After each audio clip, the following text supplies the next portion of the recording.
Hey, I'm Ziv, and this is On the Journey. Every week on the journey explores the intersection of wellness, spiritual inquiry, mental health, personal growth, and purposeful living through the eyes of the people we interview. And today I'm happy to host Dane and to talk about Qigong. So welcome, Dane, and tell us all about it. Hi, Ziv. Thank you. I am really glad to talk about Qigong. It's one of my favorite topics. It's something that I'm very passionate about because of the ways that it has transformed my life, and I've seen it transform other people's lives as well. So I really appreciate the opportunity to be here and talk about it.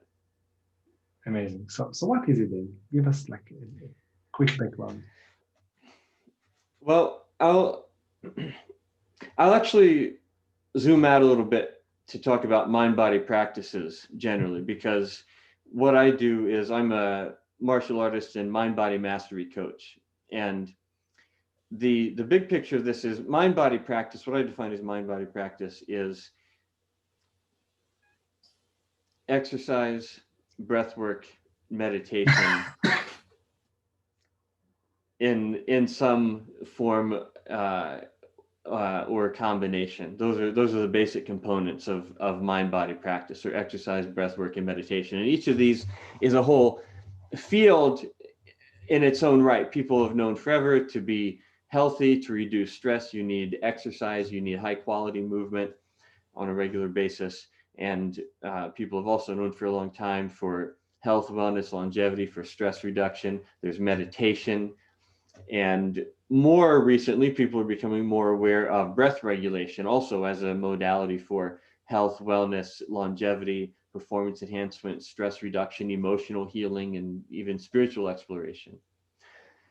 So, mind body practices in general is those things. And there's a an ideal mind body practice for just about everybody that is what I consider to be a complete mind body practice, which is called Qigong. And Qigong just means energy work.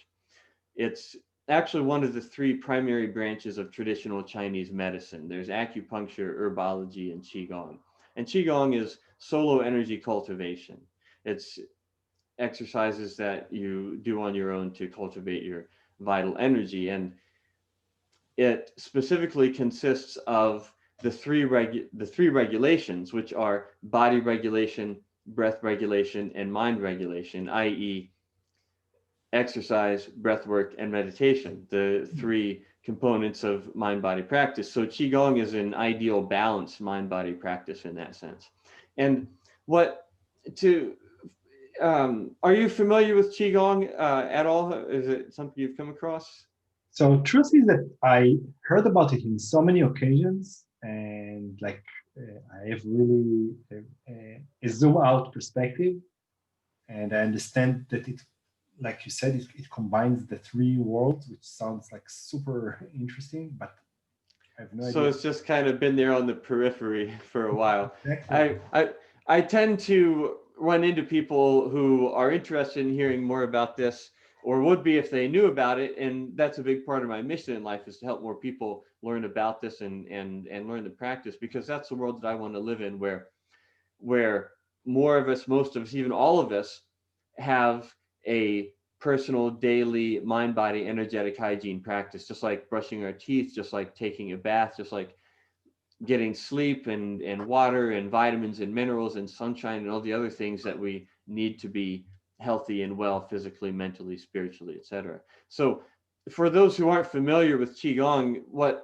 most people think of as Tai Chi, i.e., old people moving slowly in the park early in the morning in pajamas, that's kind of what Qigong is. It's slow, gentle movements, breath work, and meditative awareness. And there are a lot of really great things about Qigong, but one of the really great things about it is that it's completely accessible to pretty much everyone in any physical state or condition or age or stage of life.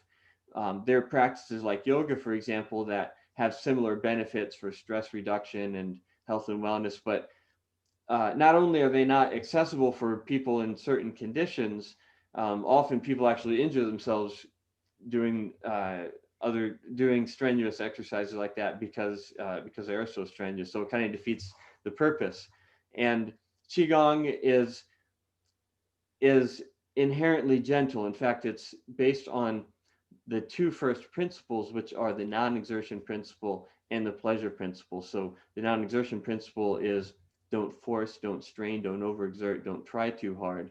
The pleasure principle is do it so that it feels good for your body. If it feels good, you're doing it right. So it's the opposite of no pain, no gain. It's a practice that you do it, it feels good, it's good for you, you feel better after you do it, you do it a little bit, you want to keep doing it more. And after a while, it grows on you and you don't want to miss it because you know how good it makes you feel.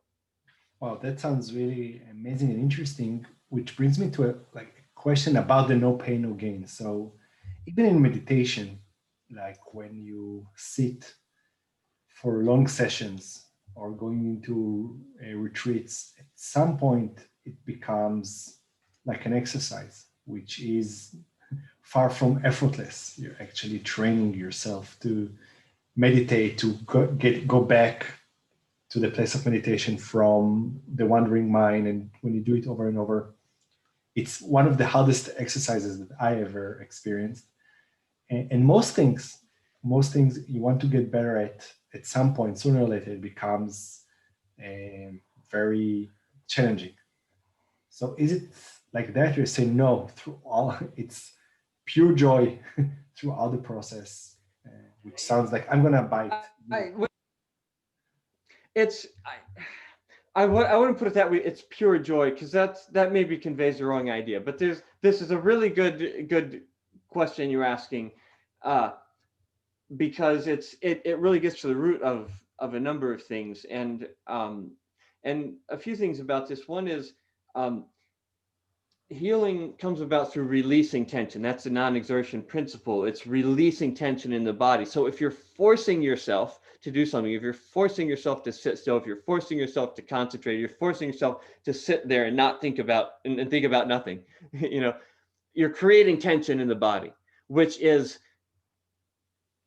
you're going extremely fast in the wrong direction, exactly the opposite direction. So that's at the fundamental, that's at the root of it. And it's not that it's pure bliss all the time, but it's something that is actually good for you. And when you do it a little bit, it feels good. When you do it a little bit more, if you do it correctly, if you follow the non-exertion principle and the pleasure principle and do it in a way that feels good for you for a duration that is sustainable, and then it's like it's like getting addicted to anything, really. You take a nibble, it's good, you want more, and so it can be a pull process rather than a push process. A push process is where you have to exert willpower, which is a finite resource energetically for the brain, and it eventually runs out. Whereas a pull process is something that you do it a little bit and you experience the benefits, so you want to do it more, and it pulls you forward, and it doesn't require you to exert willpower along the way. And so that's also at the basis of it. And I don't want to give the idea that there's no discipline whatsoever involved, because there certainly is. A certain internal alignment necessary, and a choice has to be made to actually do the practice. If it was a pill, you could swallow it, but it's a practice, you have to do it.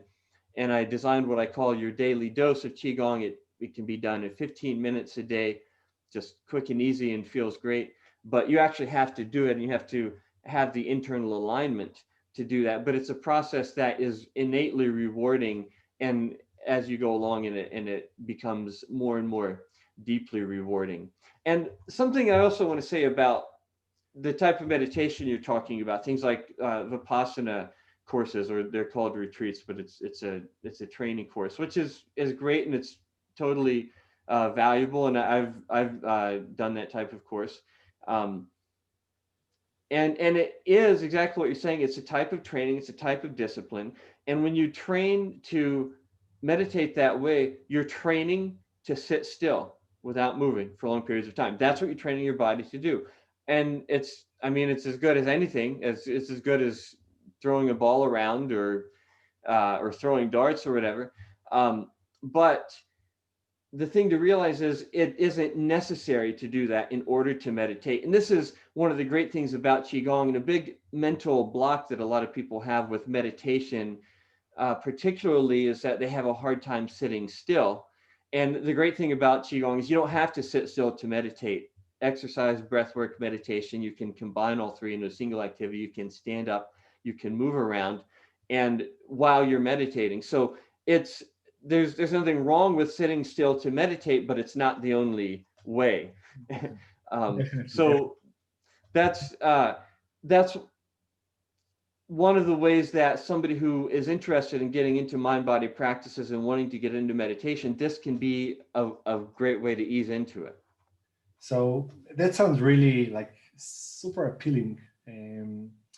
Just so that I will get maybe a better picture before I go straight after this interview to find out where I can practice Qigong and how I can start. So I understand the difference between Qigong and yoga, because like you said, yoga many times it doesn't fit all people, and it's certainly not full enjoyment. It's a lot of effort, at least from what I tried. But you mentioned also Tai Chi. So what's the difference between Qigong and Tai Chi? Oh, that's such a great question. I'm glad you asked it, because it's a really helpful thing to put into context. And because they're often used interchangeably. Essentially, so Qigong, as I mentioned, is one of the three primary branches of traditional Chinese medicine. And Qigong itself has three primary branches: martial Qigong, medical Qigong, and spiritual Qigong. And medical Qigong, the emphasis is on health, wellness, longevity, stress reduction. Martial Qigong, the emphasis is on strengthening the body and performance enhancement. And spiritual Qigong, the emphasis is on spiritual development and refining the internal energy of the body. So they all have more in common than they have different. They're all based on the three regulations and the two first principles. But Qigong is a very broad umbrella that includes a very wide range of practices. It's a very broad um, uh, term. So um, Tai Chi and other internal martial arts are forms of martial Qigong. And this is how I originally discovered Qigong. I originally came to it through martial arts. And Tai Chi is the one of the most well-known internal martial arts. There are others, but basically these are forms of martial Qigong. So Tai Chi arose as a martial art that incorporated the principles of Qigong, which go back thousands of years, all the way to the Tao Te Ching, the Yellow Emperor's classic on internal medicine, the I Ching, very old principles. And Tai Chi in the modern world has developed very much in the direction of a health Qigong practice. So it's many people practice Tai Chi largely as a form of health Qigong. And when people think they're looking for Tai Chi, they're thinking, pajamas and moving slowly and all that kind of stuff. And what they're actually looking for is Qigong. They're not looking for a martial art per se, but they're looking for Qigong, the health benefits. So it's people often recognize the name Tai Chi because of that, and they haven't heard of Qigong, so they don't know that's what they're really looking for. So the terms are often used interchangeably just to get people's attention, just so that we can kind of establish what we're talking about. Wow, Dane. Okay, so I learned so much, and so like it sounds like it combines the most powerful elements that we could have imagined: physical, breathing, meditation, all in one, and it's easy. It's pulling you. You don't need to push. So what else can we ask? Well, you wanted to know about how to learn. Definitely, definitely. So I made something for this to a resource to make it easy for anybody who wants to establish a personal daily mind body energetic hygiene practice to get started. It's what I call your daily dose of Qigong. And it's what I created is actually a group on Facebook called the 7-Day Qigong Non-Challenge because it's designed to be so easy. There can be no excuse not to do it. All you have to have the internal alignment. You have to decide it's something you actually want and then follow through with it. It's actually easy to do. It's a series of videos designed to watch and follow along. And my bet is that after 7 days, it will feel so good that you'll want to keep doing it.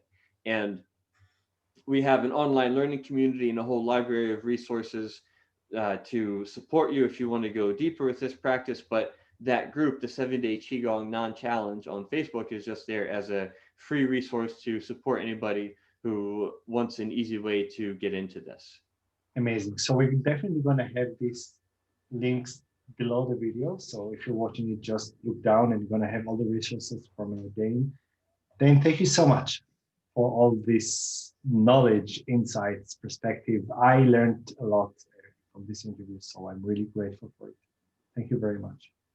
You're welcome. I'm glad to hear that. And I'm also really grateful for the opportunity. Thank you. Thank you.